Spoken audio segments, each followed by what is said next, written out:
สวัสดีมื้อนี้จะมาสาธิตวิธีการแลกเปลี่ยนเงินตราอยู่ในระบบ LFX ก่อนอื่นให้ทุกคนเข้ามาที่ BCL1 แล้วกดไปที่ไอคอน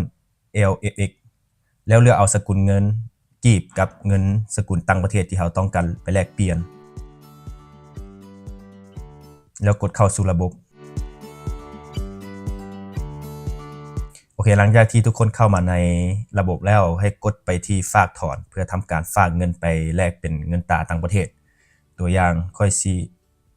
ฝากเป็นเงินกีบแล้วไปแลกเป็นเงินดอลลาร์ให้ทุกคนป้อนจำนวนเงินใส่อยู่นี่ตัวอย่างค่อยสิใส่2ล้านกีบแล้วกดฝากเงินจากนั้นกดต่อไป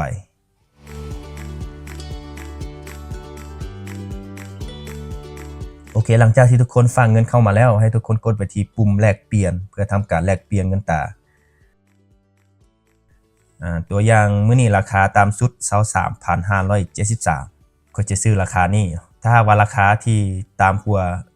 ที่เขาเจ้าขายก็คือมันจะมาอยู่ฝากของเบื้องซื้อจนกว่าจะมีคนขายในราคาที่เขาตั้งไว้ถ้าว่าราคานี้เขาสามารถซื้อได้เลยเนาะ 23,575 จากนั้นป้อนจำนวนเงินกีบใส่อยู่นี่ตัวอย่าง2ล้านกีบซึ่งระบบมันจะคำนวณให้เลยว่า2ล้านกีบนี่จะถึงเงินดอลลาร์เท่าใดก็คือ 84.84 หลังจากนั้นให้ทุกคนเลือกจุดประสงค์ซึ่งมื้อนี้เขาสิใส่เป็นค่าสินค้า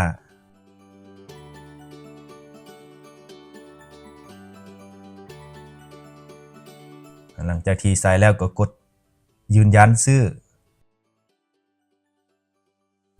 มันจะบอกว่าทางต้องการซื้อจำนวนเงิน 84.84 ดอลลาร์ในราคา 23,573 หรือบ่ถ้าหากว่าเขาเห็นดีเขาก็กดยืนยันเข้าไปจากนั้นการแลกเปลี่ยนก็สำเร็จ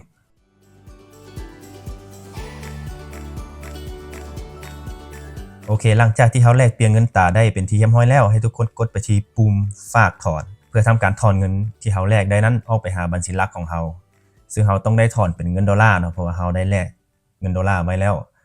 84.84 เหรียญที่เขาแลกมาได้เมื่อกี้นี้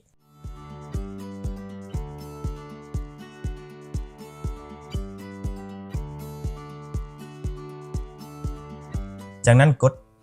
ถอนเงินท่านต้องการถอนเงินจำนวนนี้ไปหาบัญชีซึ่งบัญชีธนาคารของเขามันจะผูกกับระบบตัวนี้อยู่แล้วเนาะถ้าหากว่าเขาเห็นดีที่จะถอนก็มีแต่กดยืนยัน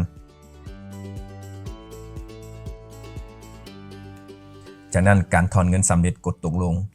แล้ว BCL1 มันก็จะแจ้งเตือนว่าเขาได้รับเงินจำนวน 84.84 เหรียญจากระบบ LFX